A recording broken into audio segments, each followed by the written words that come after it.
আজ যে আমার এত বড়টা স্বপ্ন পূরণ হবে কখনো আমি ভাবতেই পারিনি। সেই মতো দিদিকে নিয়ে বেরিয়ে পড়েছি। হ্যালো এভরিওয়ান, কেমন আছে সবাই? জানি ভালো আছে। বড়দের প্রণাম জানিয়ে ছোটদের অনেক ভালোবাসাই। আজকে আমি আমার ছোট্ট একটা ব্লগ তোমাদের সঙ্গে শেয়ার করছি।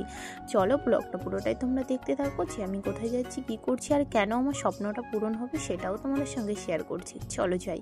দিদি আর আমি সেই মতো একটু রেডি হয়ে বিকালবেলা বেরিয়ে পড়েছি। বাজারের দিকে দু বোনে হাঁটতে হাঁটতে চলে যাচ্ছিলাম। আর এই দেখো, এদিকে ফাইনালি বাজারে এসে বসে আছি, কারণ তার আগে একটা কাজ আছে, তারপরে নিজের স্বপ্নটা পূরণ করা হবে।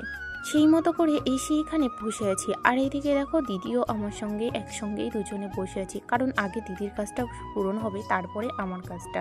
চলো এখানে বসে আছি, কারণ দিদি হচ্ছে সেলাইয়ের কাজ করে। আর এখন দিদি চলে গেছে একটা কেউচি নিতে, কারণ দিদির আগের কেজিটা নষ্ট হয়ে গেছে। আর এই দেখো, দিদির জন্য ফাইনালি এই কেজিটা আমরা নিয়ে নিয়েছি। কেমন হয়েছে কমেন্ট করে জানিও।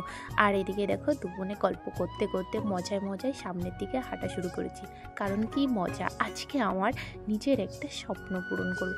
চলো দেখো, ফাইনালি চলে এসেছি। দেখা যাক কতটা পূরণ হয় আর কি না হয়। আর এটা তো দেখতেই পাচ্ছ, এটা হচ্ছে উপহার জুয়েলার্স, আমাদের নাজিরপুরের।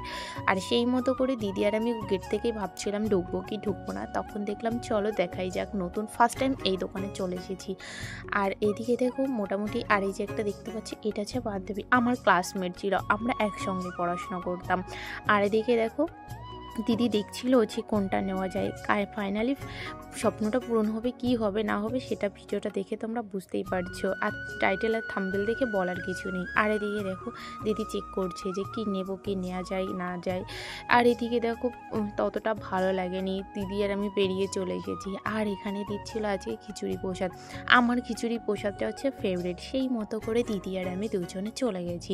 আর এখানে দেখো সবাই খেতে বসে গেছে। আর আমি দিদিকে বললাম চল একটু প্রসাদ দিয়ে নিয়ে যাক। দিদি আর আমি সেই মতো করে বসে পড়েছি। আর এদিকে ওয়েট করছি কখন আসবে আর আমাদেরকে কখন প্রসাদ দেবে, সেইভাবেই বসে আছি। তার আগে বলি, এইখানে এতটা গরম, আর এখানে এতটা গরম ছিল ভাবার মতো নয়। ফাইনালি চলে এসেছি যেখানে রান্না হচ্ছিল, সেই জায়গাটায় তোমাদের সঙ্গে শেয়ার করার জন্য। চলো ভিডিওটা কেমন লাগলো অবশ্যই কমেন্ট করে জানিও। ততক্ষণ সবাই ভালো থাকবে, সুস্থ থাকবে। নতুন কোনো ব্লগের সঙ্গে তোমাদের সঙ্গে দেখা হচ্ছে। Tata, bye bye.